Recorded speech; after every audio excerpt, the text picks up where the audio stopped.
Well, thank you all for coming out today and taking some time out of your schedule to think about the upcoming Texas legislative session. Before I get started, I'd like to say a special thank you to the event sponsors that we have here today. Let me read these, and then I want to give them a round of applause and thank them very much for being a part of this. The Greater Austin Chamber of Commerce, the Greater Austin Hispanic Chamber of Commerce, the Capital City African American Chamber of Commerce, Texas Impact, the Texas League of Conservation Voters, the Nature Conservancy of Texas, the Real Estate Council of Austin, and AFSCME, the Texas Retired Public Employee Council. Let's say thank you to them.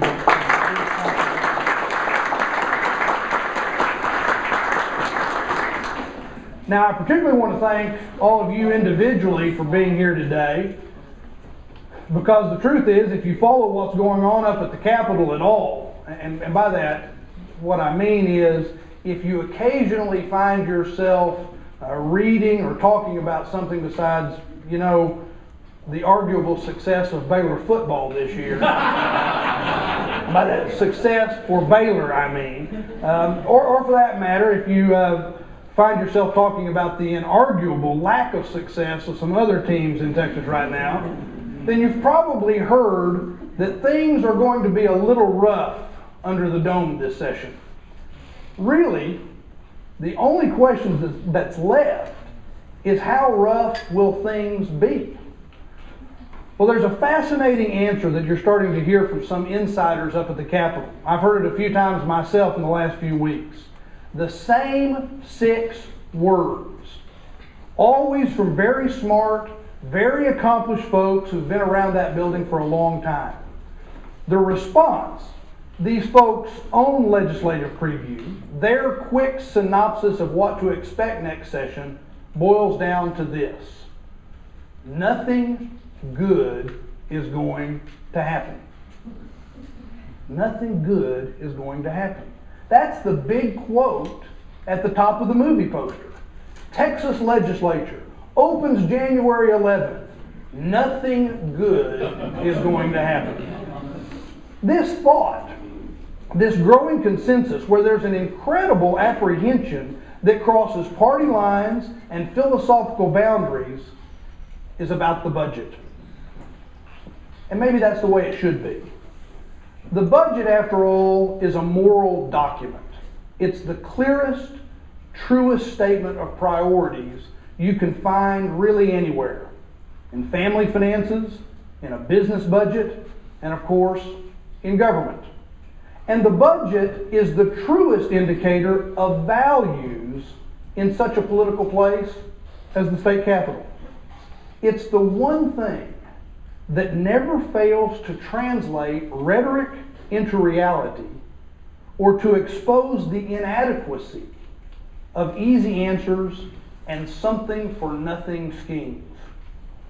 And as you may have heard, the budget looks impossibly difficult next year. Of course, basic answers have been hard to come by. Most importantly, there's been a willful ignorance about how big the problem really even is. But a lot of folks are expecting a gap of at least $20 billion or more between what the state will collect in 2012 and 2013 and what it's on track to spend. The whispers are that it will reach $28 billion. Now, even just $20 billion is a huge, huge number. It's unfathomable for most people, thank goodness.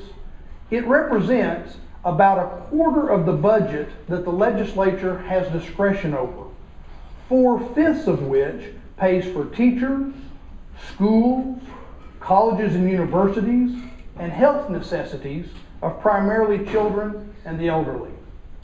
And there are basically just 3 options we have for closing a hole this big: cuts, cash, or the kitty. Cuts. The legislature can cut deeply and painfully into basic responsibilities and necessities. Everything from schools to health care to parks to public safety to prisons to roads. These are the things that all of our people, no matter how old they are, no matter where they live, no matter how they vote, that all Texans in some way rely on and really need? Cash. The legislature can raise revenue from Texans at a time when folks are already feeling strapped and worried about putting food on the table. Or those controlling the long-awaited estimates can paint an impossibly, irresponsibly rosy picture of the future and pump up revenue estimates, which will make the problem look smaller now, but create supersized problems for the next budget. And finally, there's what I call the kitty. The legislature can drain most or all of our savings accounts, starting with the state's roughly $8 billion rainy day fund, knowing that our hard times probably aren't over. So let's keep something in mind as we head into what's obviously going to be a tough session. All of us, no matter what party we belong to, no matter where we live or who voted for us, no matter what label we associate ourselves with, all of us are in the same burning house. We're all scared, or should be, looking for a way out, racking our brains to figure out a way to put out the flames, and trying to decide what we want to save, what's most important to us. But here's the good news. I believe in my bones that we can get out of this. We can save our house, we can save ourselves, and we can save our state. People say it's impossible to do it in this session alone, and they're probably right about that. But over the next 7 months, we can chart a path that will take Texas to safe ground, the safe ground it used to know, where budgets weren't just balanced, but sustainably balanced. We can start to rebuild to the point that it's possible to follow the example of our elders who responsibly invested in the roads, water projects, security, schools, and world-class universities that were good for them, good for Texas, and good for our future.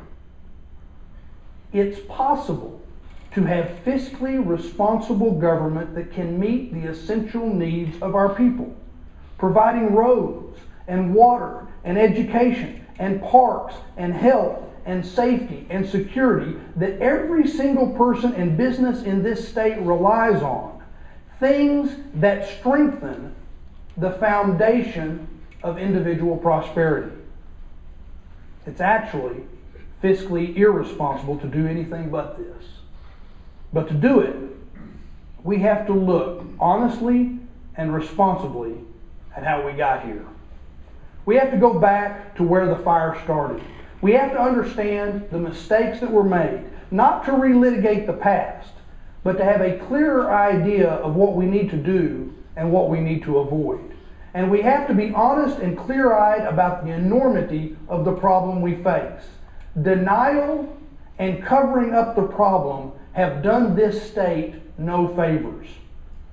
But there's no more powerful truth serum than a tough budget.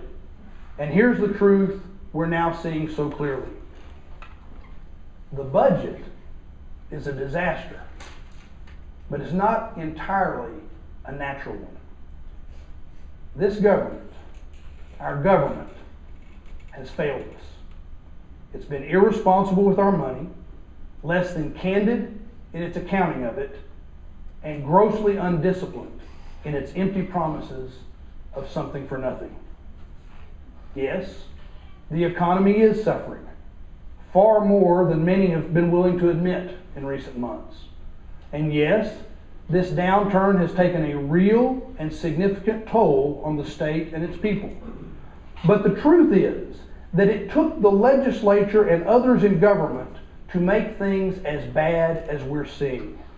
The folks in control of the state's finances left the kindling lying around and had every reason to expect it to ignite.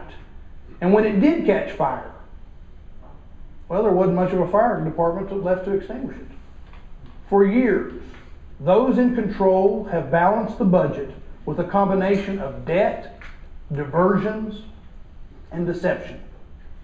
They've diverted billions of dollars that had been promised to roads, parks, hospitals, clean air, utility bill relief, and other necessities, using it instead as a special piggy bank to make the books look balanced.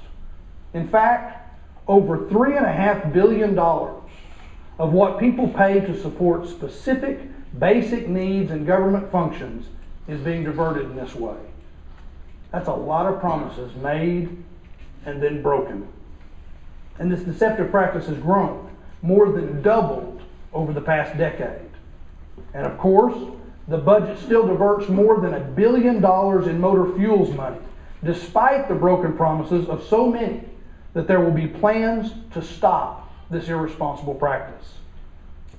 Those in control have also relied increasingly on debt, particularly in the area of highways, ending the state's responsible pay-as-you-go approach, leaving us all overly dependent on the hypocritical tax of toll roads and sending debt service skyrocketing more than 250% in 10 years.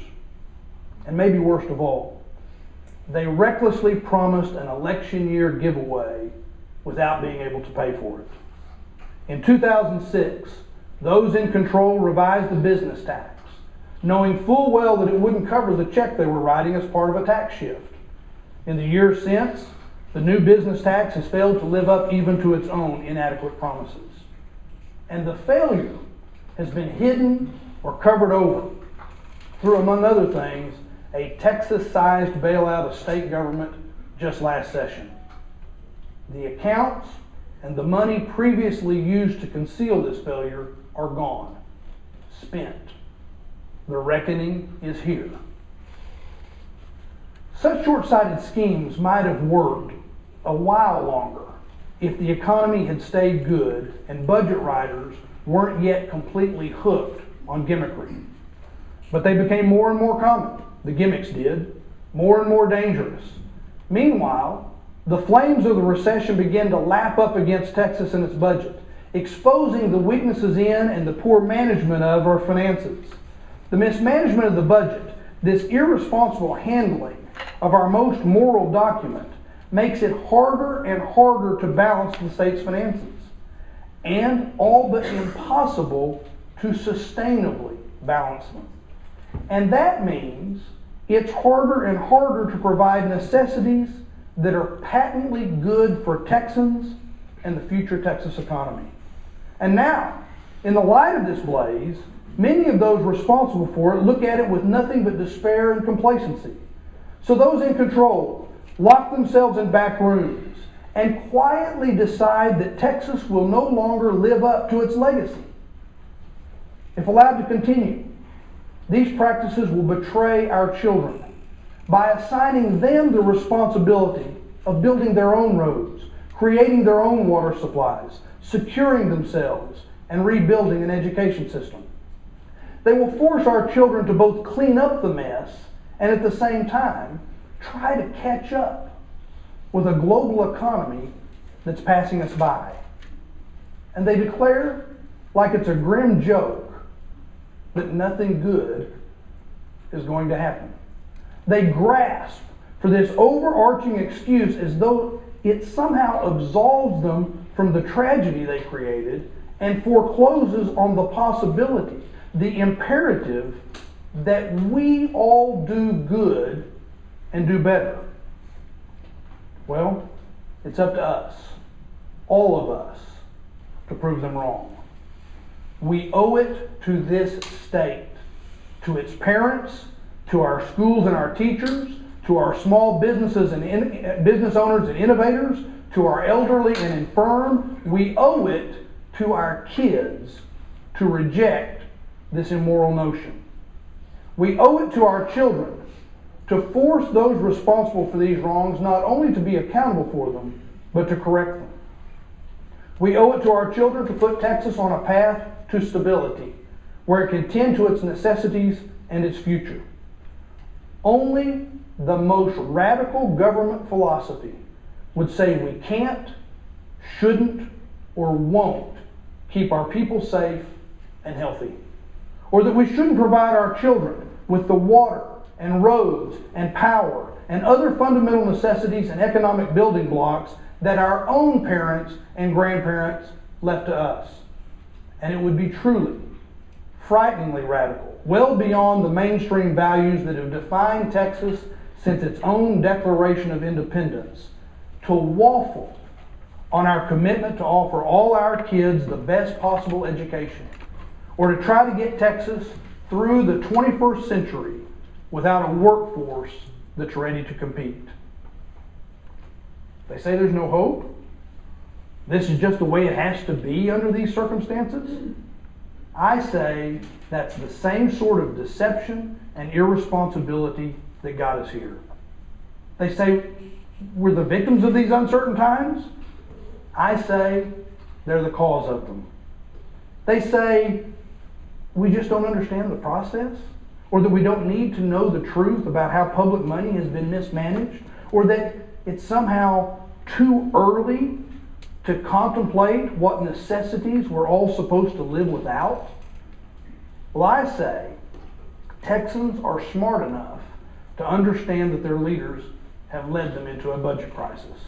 And I say they, Texans, we all, deserve every bit of information that could show how we ended up here and how we're supposed to get out.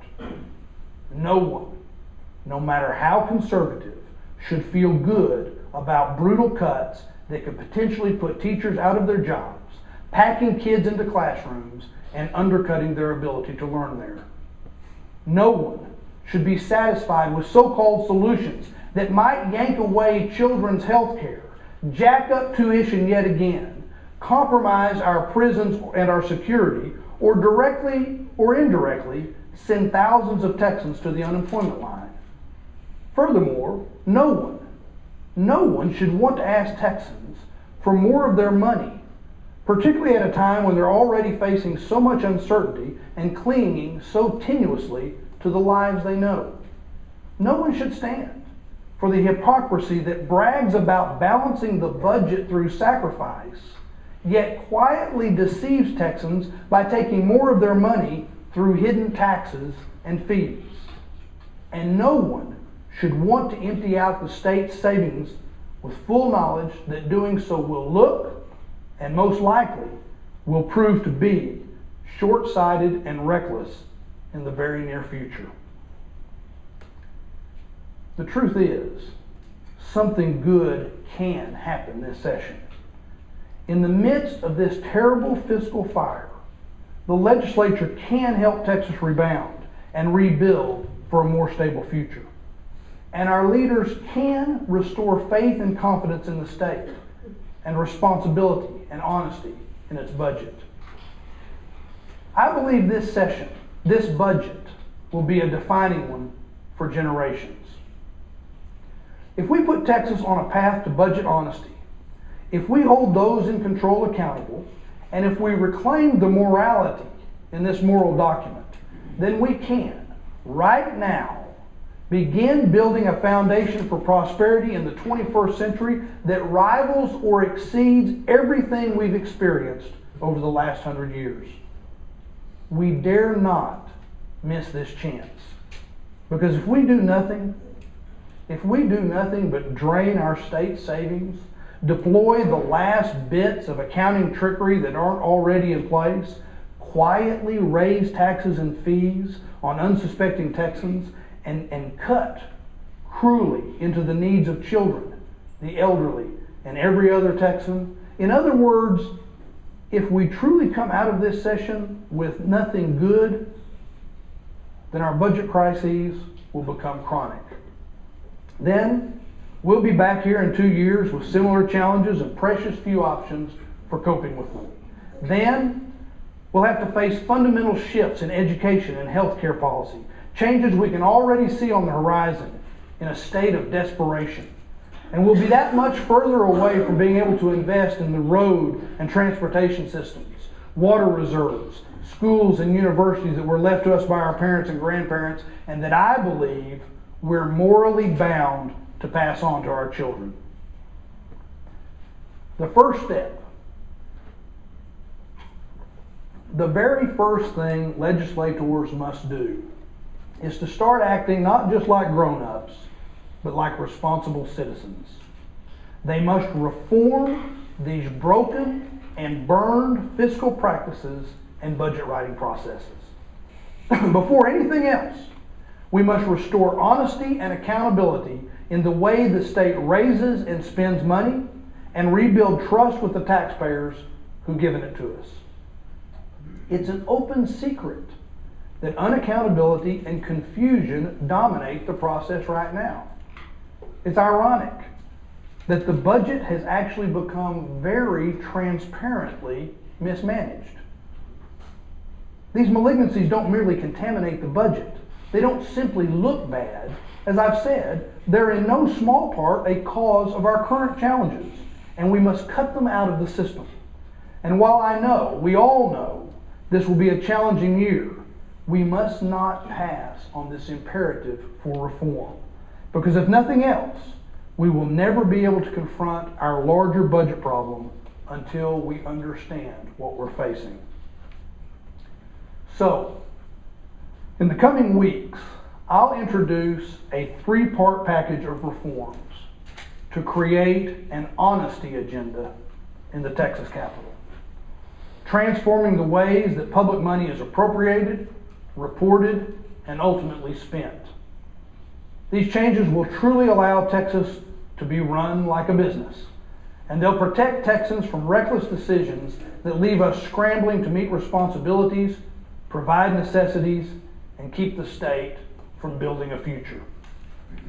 The first part of this honesty agenda will be a series of accountability reforms. These are bills and rule changes that will rebuild trust with Texans by opening the state's appropriations and finances to the public and requiring real transparency for those in control of the budget. I propose changing the Senate's rules to require the final version of the budget, which is known as the Conference Committee Report, as well as all related summaries and comparison documents, to lay out in public for at least 5 days so that legislators and all Texans can really know and have confidence in what's being decided for the next 2 years.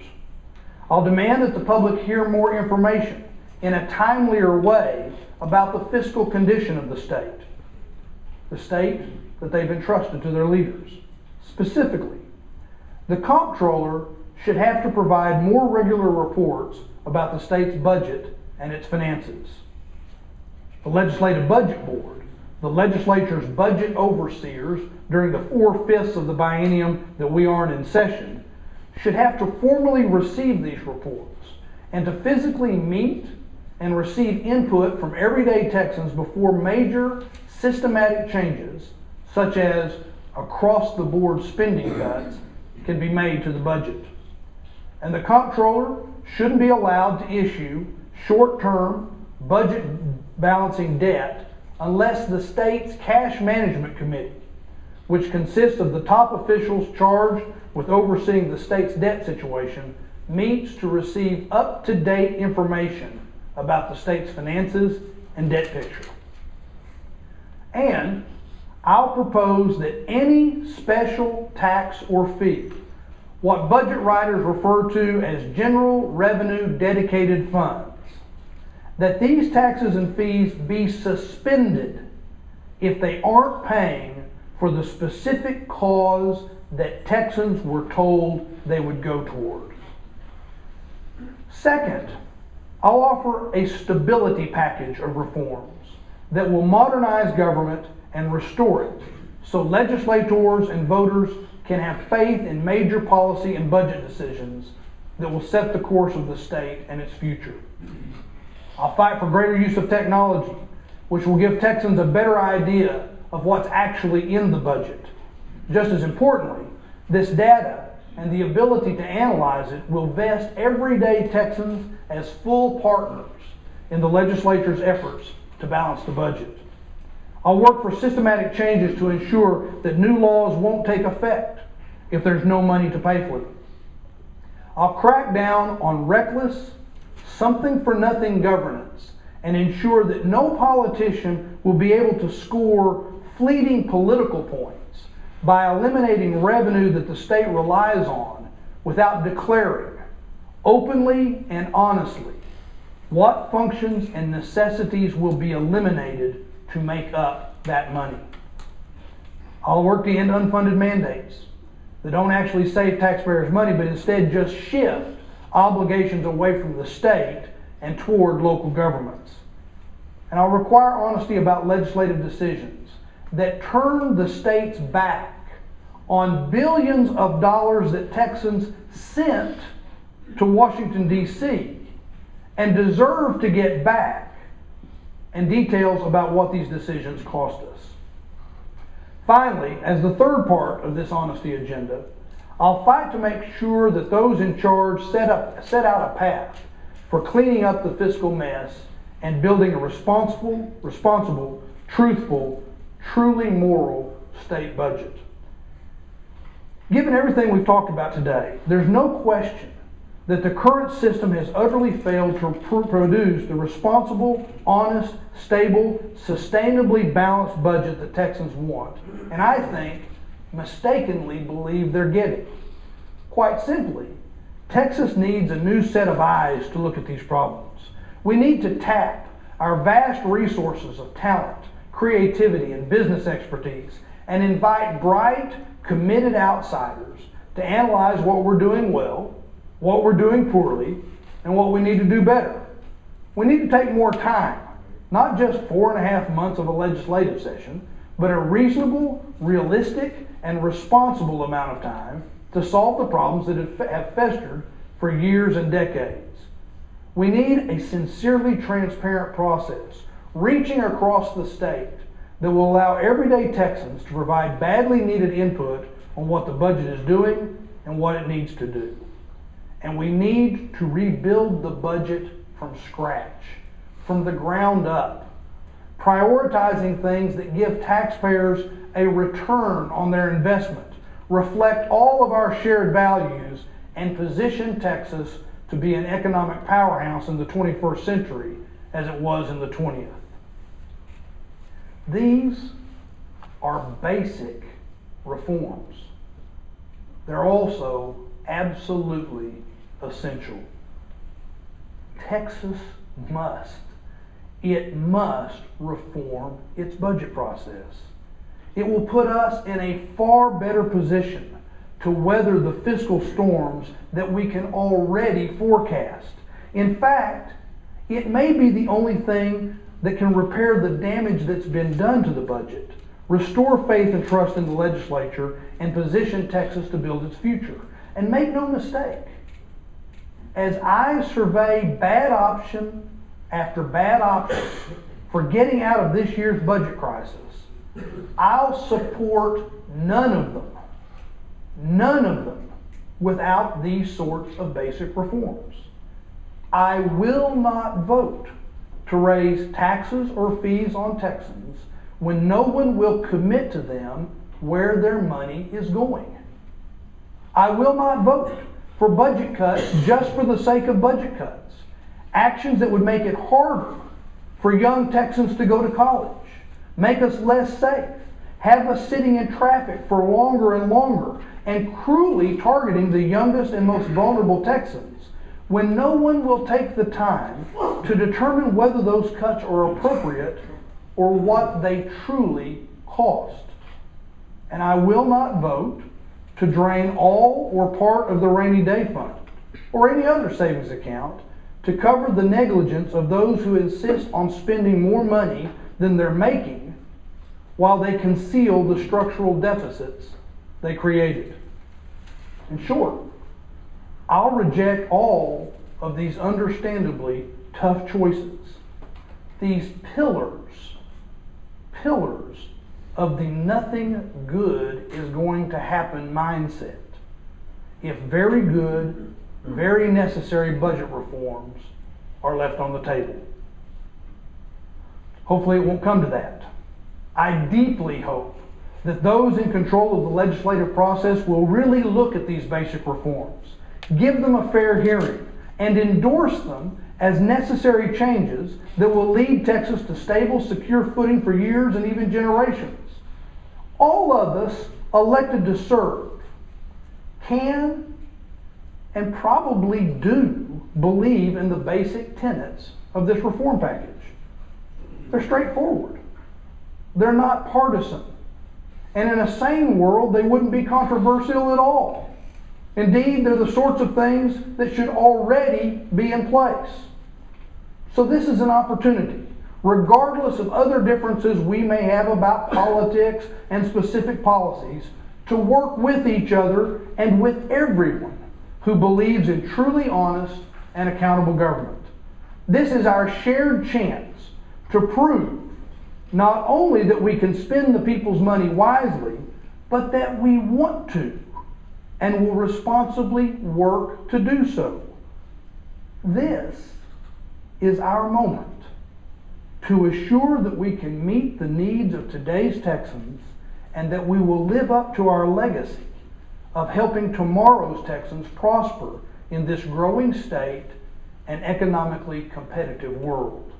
This is where we can prove, where we must prove, that we can do better with our most moral document and put out this fire that's been allowed to burn for far too long.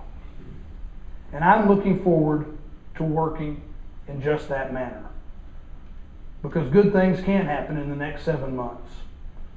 We simply need to be honest and accountable about our troubles and the cause of them.